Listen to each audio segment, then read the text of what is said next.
الحمد لله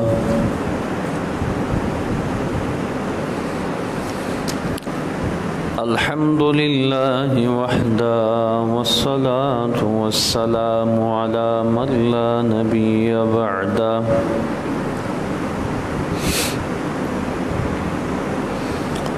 أما بعد فأعوذ بالله من الشيطان الرجيم بسم الله الرحمن الرحيم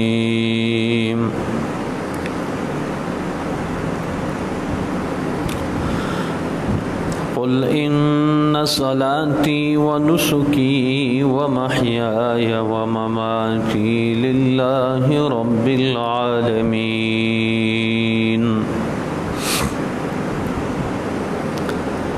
قال الله تبارك وتعالى في مقام آخر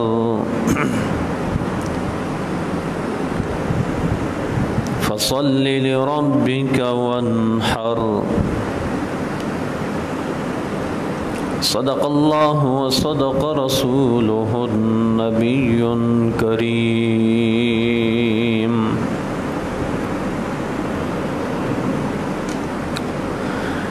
سامعین محترم، برادران اسلام،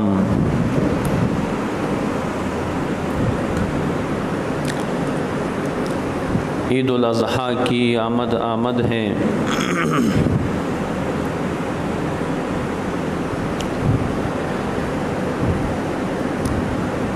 تو اس لیے عید الاضحیٰ تک جتنے بھی جمعے آئیں گے انشاءاللہ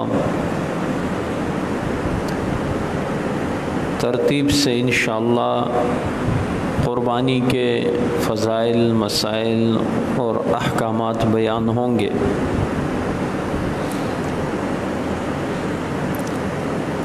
آج اس حوالے سے ابتدائی باتیں اس پر گفتگو کریں گے۔ اللہ تعالی شانہ صحیح معنوں میں بیان کرنے کی، سمجھنے کی، سمجھانے کی اور عمل کرنے کی توفیق عطا فرمائے۔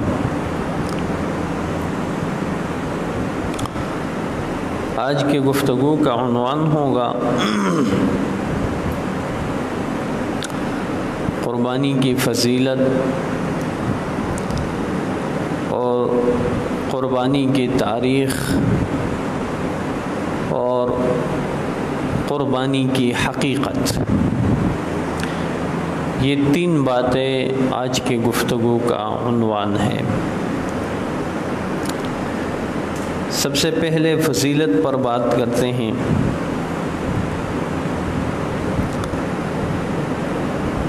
رسول اللہ صلی اللہ علیہ وسلم نے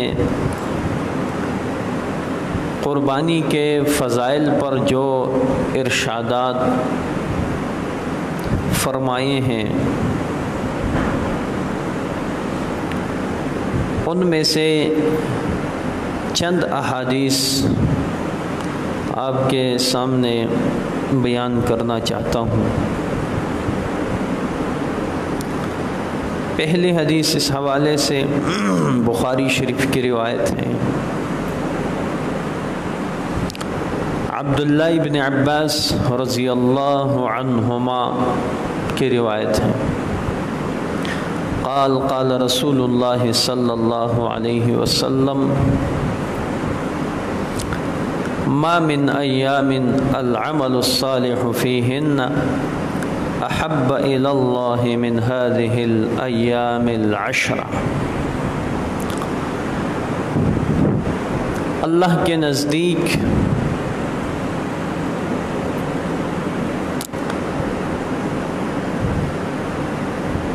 پسندیدہ اعمال میں سے سب سے زیادہ پسندیدہ عمل وہ ہے جو ذی الحج کے 10 دنوں میں کیا جائے، شروع کے 10 دنوں میں کیا جائے۔ ان 10 دنوں میں کیا ہوا عمل اللہ کے ہاں سب سے زیادہ پسندیدہ ہے اور مقبول ہے۔ تو اس لیے جو ہی ذی الحج کا چاند نظر آئے اور ابتدائی 10 دن ہو، اس میں خوب اللہ تعالیٰ کو راضی کرنے کی کوشش کرے، کیونکہ یہ دن بڑے اہم ہے۔ اس میں کیا ہوا ہر عمل فوراً اللہ کے ہاں مقبول ہے۔ اس لیے رسول اللہ صلی اللہ علیہ وسلم نے اس حدیث میں امت کو نیک اعمال کی ترغیب دی ہے، خصوصاً ان 10 ایام میں۔ دوسری روایت بطور وعید رسول اللہ صلی اللہ علیہ وسلم کا ارشاد ہے، ابو ہریرہ اس کے راوی ہے،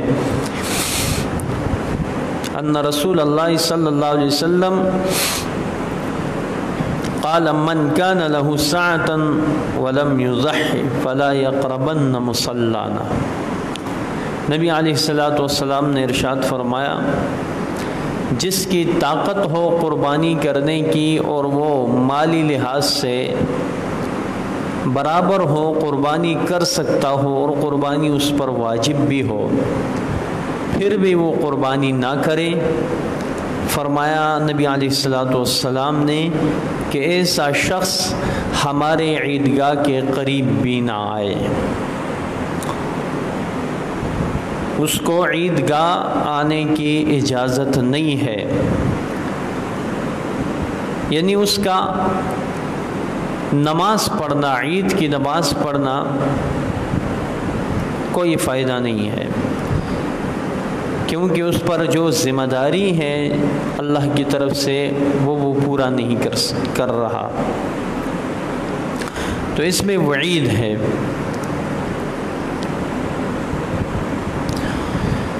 اور اسی طرح مسلم شریف کی ایک روایت ہے، رسول اللہ صلی اللہ علیہ وسلم کا فرمان ہے کہ قربانی کے لیے موٹا، تازہ اور بفربا جانور کو پسند کرو اور اختیار کرو، کیونکہ یہ قربانی کا جانور پل صراط پر تمہارے لیے سواری بنے گا، جس پر تم سوار ہو کر پل صراط سے گزرو گے۔ تو جتنا فربا جانور ہوگا اتنا زیادہ ہی فائدہ مند ہوگا۔ اور ایک روایت میں ہے، ترمذی اور ابن ماجہ کی روایت ہے، حضرت عائشہ رضی اللہ تعالیٰ عنہ فرماتی ہیں، قالت قال رسول اللہ صلی اللہ علیہ وسلم، نبی علیہ السلام نے ارشاد فرمایا، ما عمل ابن آدم من عمل یوم النحر احب الی اللہ من احراق الدم۔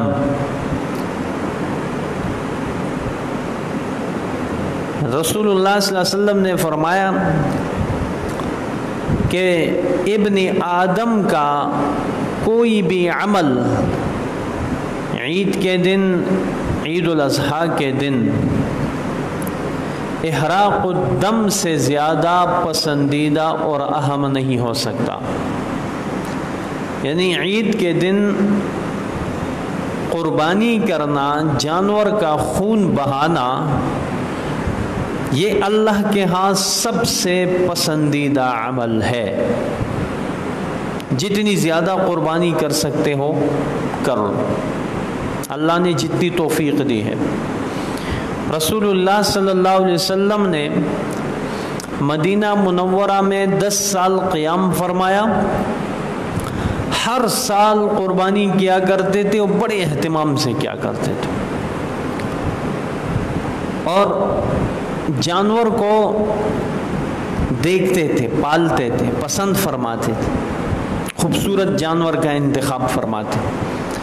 اور ایک روایت میں ہے کہ فربا دمبا اس کو پسند فرماتے تھے، اور ایسا دمبا جس کے اوصاف احادیث میں ہے کہ جو سیاہی میں دیکھتا ہے، سیاہی میں کھاتا ہے، سیاہی میں چلتا ہے۔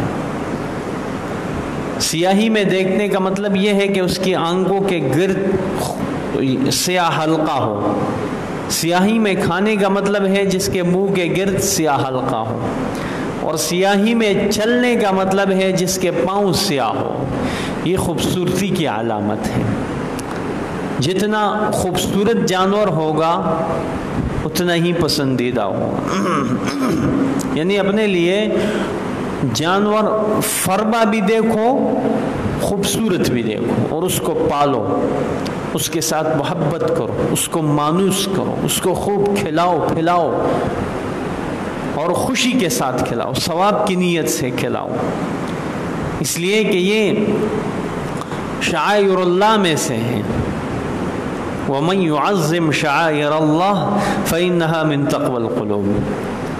شعائر اللہ میں سے، اللہ کے دین کے علامات اور یادگار میں سے ہے قربانی کے جانور. اس لیے قربانی کے جانور کو تکلیف پہنچانا اور اس کو زخمی کرنا اور اس کو مارنا پیٹنا سخت گناہ ہے. اس کو مانوس کرو، کیونکہ اللہ تعالیٰ نے اسی جانور کو آپ کے لیے تقرب کا ذریعہ بنایا ہے. تو شعائر اللہ، جو بھی جانور قربانی کے لیے نامزد ہو جاتا ہے وہ شعائر اللہ بن جاتا ہے. اس کا احترام ضروری ہے. تو رسول اللہ صلی اللہ علیہ وسلم اچھے جانور کا انتخاب فرماتے تھے. اور اس کے بعد جب رسول اللہ صلی اللہ علیہ وسلم آخری حج کے موقع پر مکہ کے لیے روانہ ہوئے تو منا کے اندر رسول اللہ صلی اللہ علیہ وسلم نے آخری حج میں 100 اونٹوں کی قربانی دی. 100. اور ان میں سے 63 اونٹ جو ہے رسول اللہ صلی اللہ علیہ وسلم نے اپنے ہاتھ سے ذبح فرمائے اور باقی حضرت علی رضی اللہ تعالیٰ عنہ کے سپرد کیے. یعنی خود ذبح کرنا بھی افضل ترین بات ہے. جو ذبح کرنے پر قادر ہو اور ذبح کے احکامات جانتا ہو تو اسے چاہیے کہ قربانی کا جانور خود ذبح کرے. اگر خود نہیں کر سکتا تو کم از کم پاس کھڑا رہے. رسول اللہ صلی اللہ علیہ وسلم نے فرمایا کہ جانور جو بھی قربانی کرتا ہے تو خود جانور ذبح کر سکتے ہو تو کرو، ورنہ پاس کھڑے رہو، اس کو تپکو، اس کو دیکھو، خوش ہو. فطیبوا بها نفسا، اپنے آپ کو خوش محسوس کرو، مطمئن محسوس کرو کہ اس کے ذریعے سے مجھے بہت کچھ ملنے والا ہے اللہ کے دربار میں. تو رسول اللہ صلی اللہ علیہ وسلم نے آخری حج کے موقع پر 100 اونٹوں کی قربانی دی. اور یہ اتنا پسندیدہ عمل ہے کہ رسول اللہ صلی اللہ علیہ وسلم نے وصیت فرمائی حضرت علی رضی اللہ تعالیٰ عنہ کو کہ میرے جانے کے بعد آپ نے میری طرف سے قربانی کرنی ہے. تو حضرت علی رضی اللہ تعالیٰ عنہ نبی علیہ السلام کی طرف سے قربانی کیا کرتے تھے. ان کا بھی معمول تھا، پسندیدہ عمل ہے. تو ان دنوں میں قربانی کے ایام میں باقی اعمال، باقی صدقات کے بنسبت قربانی سب سے افضل ہے، سب سے بھی. اور یہ اللہ کی قدرت کا ایک نمونہ ہے. لاکھوں کروڑوں اربوں کربوں کے حساب سے جانور ذبح ہوتے ہیں ایک حج کے موقع پر. دیکھیں آج کل تو اللہ معاف کرے حالات کچھ ایسے بن گئے ہمارے اعمال کی وجہ سے کہ وہاں جانا بھی بند ہوا، داخلہ بھی بند ہوا، جا نہیں سکتے لوگ. لیکن عام معمول میں لاکھوں کروڑوں کے حساب سے وہاں جانور صرف حج کے ایام میں ذبح ہوتے ہیں. اور پھر دم کے جو جانور ہیں وہ الگ ہیں، قربانی کے جانور الگ ہے. پھر پاکستان میں، پھر پوری دنیا کے اندر مسلمان ذبح کر رہے ہیں جانوروں کو. اور آپ نے نہیں سنا ہوگا کہ جانوروں میں کمی آئی ہے، اگلے سال جانور قربانی کے لیے نہیں مل رہے، مشکل سے مل رہے. پھر دیکھو اتنے نظر آئیں گے آپ کو کہ آپ حیران ہو جائیں گے. یہ برکت ہے. اللہ تعالیٰ نے اپنی قدرت دکھائی ہے امت کو، بندوں کو، کہ برکت جو ہوتی ہے اللہ تعالیٰ کی طرف سے وہ ایسے ہوتی ہے. جتنے زیادہ قربان کرو. اور پھر ترغیب ہے اس بات کی، اکتفا بھی نہیں کرو، فرمایا جتنے جانور قربان کر سکتے ہو کرو، ترغیب ہے۔ اور رسول اللہ صلی اللہ علیہ وسلم نے، میں نے بتلا دیا، آخری حج کے موقع پر 100 اونٹ قربان کیے، اسی طرح ہر صحابی کا جذبہ ہوتا تھا۔ تو اس لیے جتنے زیادہ ذبح کر سکتے ہو اللہ تعالیٰ خوش ہوتے ہیں۔ سبحان اللہ۔ اور جانوروں میں کمی بھی نہیں آئے گی، کبھی بھی نہیں آئے گی۔ اللہ تعالیٰ اپنی قدرت دکھانا چاہتے ہیں۔ بہرحال رسول اللہ صلی اللہ علیہ وسلم نے فرمایا وَإِنَّهُ لَيَأْتِي يَوْمَ الْقِيَامَةِ بِقُرُونِهَا وَأَشْعَارِهَا وَأَظْلَافِهَا، یہ قربانی کا جانور قیامت کے دن اپنے سینگوں کے ساتھ، اپنے بالوں کے ساتھ اور اپنے کھروں کے ساتھ حاضر ہوگا، اور یہ انسان کے درجات کی بلندی کا سبب بنے گا۔ اور پھر آگے فرمایا وَإِنَّ الدَّمَ لَيَقَعُ مِنَ اللَّهِ بِمَكَانٍ قَبْلَ أَن يَقَعَ بِالْأَرْضِ، کہ قربانی کے جانور کا خون کا پہلا قطرہ زمین پر گرنے سے پہلے پہلے اللہ کے ہاں مقبول ہو جاتا ہے۔ اس لیے فرمایا آخر میں ترغیب فطیبوا بہا نفسا، اس بات پر خوش رہا کرو، اس بات پر خوش رہا کرو۔ بہت بڑی بات ہے، بہت عظیم سعادت ہے قربانی کرنا۔ اور پھر اللہ تعالیٰ کو ہمارے جانور کے گوشت اور خون کی کوئی ضرورت نہیں ہے۔ قرآن میں اللہ کا ارشاد ہے لَن يَنَالَ اللَّهَ لُحُومُهَا وَلَا دِمَاؤُهَا وَلَكِن يَنَالُهُ التَّقْوَى مِنكُمْ، اللہ تعالیٰ ہمارے جانور کا نہ خون اللہ کے پاس پہنچتا ہے اور نہ گوشت پہنچتا ہے، اللہ کو نہ ان چیزوں کی کوئی ضرورت نہیں ہے۔ خون بہاؤ، گوشت کھاؤ اور کھلاؤ، فرمایا اجر اللہ سے حاصل کر لو۔ وَلَكِن يَنَالُهُ التَّقْوَى مِنكُمْ، اللہ تعالیٰ تمہاری دل کی کیفیت دیکھتا ہے کہ تم کس جذبے کے ساتھ اللہ کے اس حکم کو پورا کرتے ہو، اخلاص کے ساتھ پورا کرتے ہو۔ بس اللہ تعالیٰ کو اس چیز کی جو ہے یہ چیز مطلوب ہے بندوں سے کہ تم اخلاص کے ساتھ قربانی کرو، گوشت بھی خود کھاؤ، اپنے پیاروں کو، اپنے رشتہ داروں کو، غریبوں کو، مسکینوں کو کھلاؤ، اور خون ویسے ہی بہہ جائے گا، اجر مفت میں اللہ تعالیٰ فرماتے ہیں مجھ سے حاصل کرو۔ بڑی بات ہے۔ تو یہ تمام چیزیں، تمام احادیث جو ہے یہ فضیلت رسول اللہ صلی اللہ علیہ وسلم نے اس لیے بیان فرمائی تاکہ امت کو ترغیب ہو جائے اور خوشی کے ساتھ اس فریضے کو ادا کرنے والے بن جائیں۔ بہرحال یہ تو فضیلت۔ دوسری بات، دوسری چیز قربانی کی تاریخ۔ یہ قربانی کرنا اس امت کی خصوصیات میں سے صرف نہیں ہے، ہاں کیفیات میں بعض چیزیں ایسی ہیں کہ اس امت کی خصوصیات، لیکن قربانی آدم علیہ السلام کے زمانے سے مشروع ہے، البتہ کیفیات میں فرق رہا۔ سب سے پہلے قربانی جو ہے وہ آدم علیہ السلام کے 2 بیٹوں نے کی، حابیل اور قابیل، جن کا واقعہ قرآن میں موجود ہے۔ سورہ مائدہ کے اندر یہ تفصیلی واقعہ موجود ہے، حابیل اور وَاتْلُ عَلَيْهِمْ نَبَأَ ابْنَيْ آدَمَ بِالْحَقِّ، پورا واقعہ ہے اور پوری رکوع کے اندر موجود ہے۔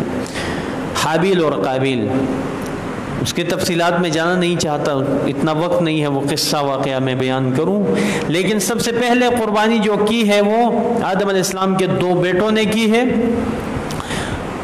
قابیل کی قربانی قبول نہیں ہوئی، حابیل کی قربانی قبول ہوئی، کیونکہ قابیل قاتل تھا اور قاتل کی قربانی مقبول نہیں۔ حابیل جو ہے اس کی قربانی مقبول ہوئی، اس نے اپنی قربانی کے لیے کیا پیش کیا تھا؟ بہترین دمبا، وہ اللہ کے ہاں مقبول ہوئی۔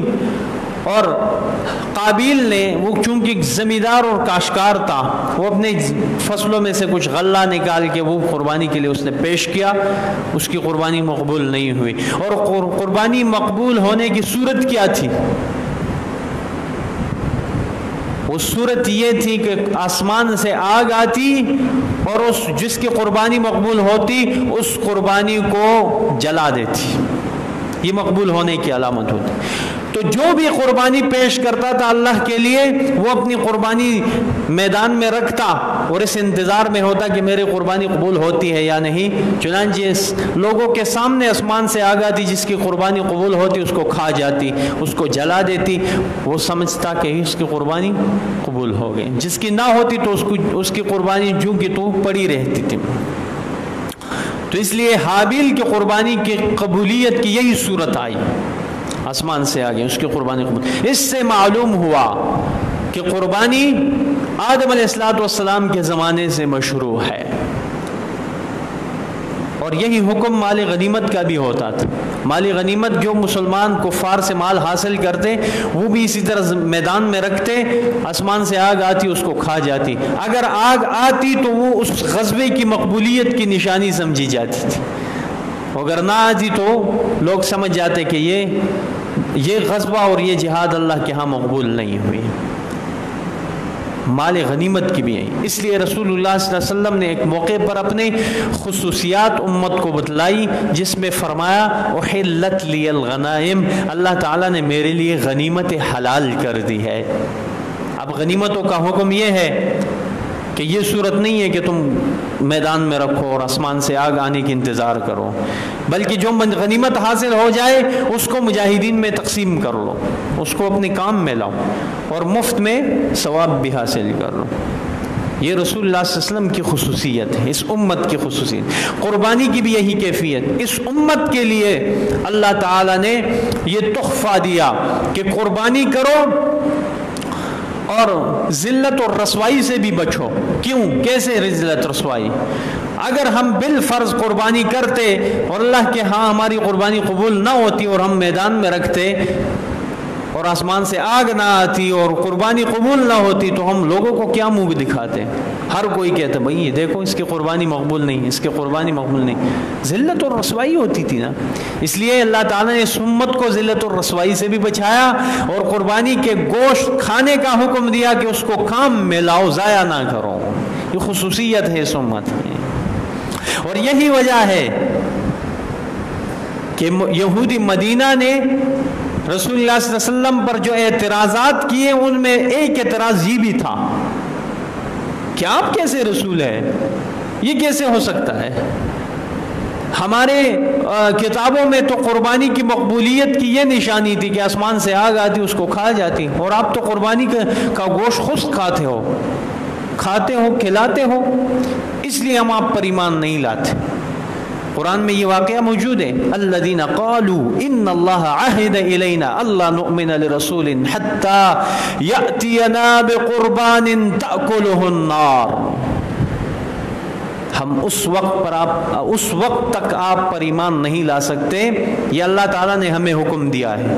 یہود کہتے تھے، اہل کتاب کہتے تھے اللہ نے ہمیں یہ حکم دیا ہے کہ ہم اس وقت تک آپ پر ایمان نہیں لائیں گے جب تک آپ قربانی پیش نہ کریں اور آسمان سے آگ نہ آئے اس کو کھا نہ جائے. اس وقت تک ہم آپ کو نبی تسلیم نہیں کرتے، کیونکہ ہمارے کتابوں میں تو مقبولیت کی یہ علامت ہے اور آپ گوشت خود کھاتے ہیں، اس لیے ہم پر ایمان نہیں لائیں. اللہ تعالیٰ نے جواب دیا اپنے نبی کی طرف سے، قل میرے نبی ان کو فرما دیجئے، قد جاءکم رسل من قبلی، مجھ سے پہلے بھی آپ کے پاس انبیاء آئے، بالبینات معجزات لے کر آئے، اور فرمایا وبالذی قلتم، اور وہ چیز بھی تمہارے سامنے لے کے آئے جس کا تم مطالبہ کرتے ہو، یعنی قربانی.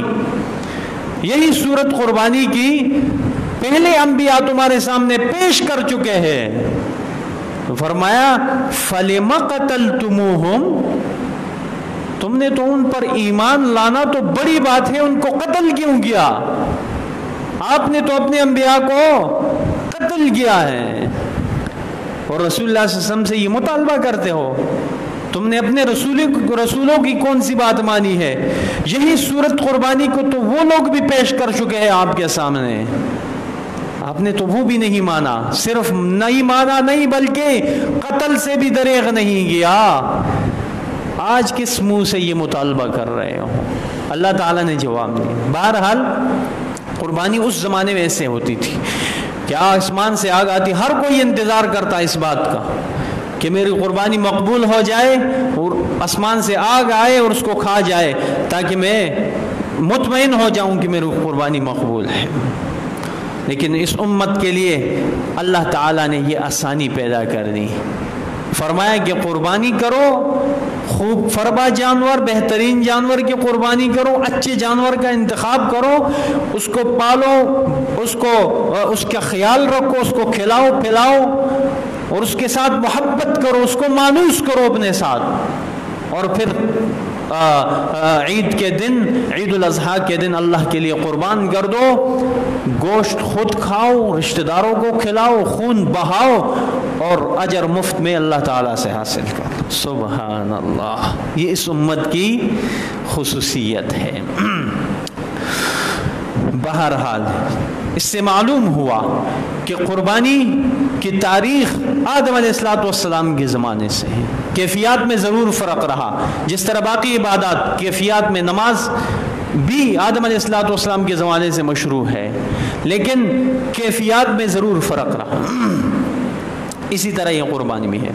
اور آخری بات اس حوالے سے قربانی کی حقیقت، قربانی کے فضائل آپ نے سنے، تاریخ آپ نے سنی، اب حقیقت پہ تھوڑا بات کرتے ہیں۔ قربانی کی حقیقت کیا ہے؟ قربانی کا مقصد کیا ہے؟ قربانی کا اصل مقصد ہے ایثار نفس کا جذبہ پیدا کرنا اپنے اندر، یہ قربانی کا اصل مقصد، تقرب الی اللہ، اللہ کا قرب حاصل کرنا اور ایثار نفس کا جذبہ پیدا کرنا۔ ایثار نفس کا جذبہ پیدا کرنا، اس کا مطلب کیا ہے؟ میں آپ کو آسان الفاظ میں سمجھاؤں۔ اس وقت ہم سے مطالبہ ہے مالی قربانی ہے، جانور قربان کرو، ہم خوشی کے ساتھ قربان کرتے ہیں، اللہ کا حکم سمجھ کر قربان کرتے ہیں۔ اس میں یہ سبق ہے ہمارے لیے کہ ہم سے اللہ تعالیٰ جس وقت جس چیز کا جیسے بھی مطالبہ کرے، ہم خوشی کے ساتھ اللہ کے سامنے پیش کر دیں، اس کو کہتے ہیں ایثار نفس کا جذبہ۔ اور دوسری بات، محبوبات نفس اللہ کے لیے قربان کرنا، یہ بنیادی چیز ہے۔ محبوبات نفس اللہ کے لیے قربان کرنا، یہ قربانی سے ہمیں سبق ملتا ہے۔ محبوبات نفس کیا ہے؟ مال محبوبات نفس میں سے ہیں، اولاد، عزت، آبرو، یہ ساری چیزیں محبوبات نفس میں ہیں۔ اولاد بھی، جان بھی، عزت بھی، آبرو بھی، مال بھی، یہ ساری چیزیں محبوبات نفس۔ محبوبات نفس کو اللہ کے لیے قربان کرنا، یہ سبق ہمیں ملتا ہے قربانی سے۔ اللہ تعالیٰ کا ارشاد ہے، ان اللہ اشتری من المؤمنین انفسهم واموالهم بان لهم الجنہ۔ اللہ تعالیٰ نے مومنین سے ان کے مال، ان کے جان جنت کے بدلے میں خرید لیے ہیں۔ اللہ تعالیٰ کو ہم نے اپنے مال اور جان دے دیے، جس کے بدلے میں اللہ تعالیٰ ہمیں جنت دے گا۔ یہ اللہ تعالیٰ نے یہ سودا کیا ہے مومنین اور مسلمانوں کے ساتھ، ہمیں اس سودے پر پورا اترنا ہے۔ اور دوسری جگہ ارشاد فرمایا، لن تنالوا البر حتى تنفقوا مما تحبون، تم اس وقت تک خیر کامل حاصل نہیں کر سکتے، کامل نیکی نہیں پا سکتے، جب تک تم اس چیز کو اللہ کے راستے میں قربان نہ کرو جو تمہیں سب سے زیادہ محبوب ہے۔ اس چیز کو اللہ کے راستے میں خرچ نہ کرو جو تمہیں سب سے زیادہ محبوب اور پسندیدہ ہے۔ تو اس وقت ہمارے ہاں ہمارے سامنے پسندیدہ چیز کیا ہے؟ ہم جانور خوشی کے ساتھ لیتے ہیں، زیادہ پیسے دے کر لیتے ہیں، اس کو پسند کرتے ہیں، خوش ہوتے ہیں، پھر اس کے بعد اللہ کے لیے قربان کرتے ہیں۔ یہی چیز ہے ایثار نفس کا جذبہ۔ یہاں تو صرف اس چیز کا مطالبہ ہے، باقی جس میدان میں جس چیز کا بھی اللہ تعالی ہم سے مطالبہ کرے، ہم خوشی کے ساتھ اللہ کے سامنے پیش کر دیں۔ اس کو کہتے ہیں ایثار نفس کا جذبہ۔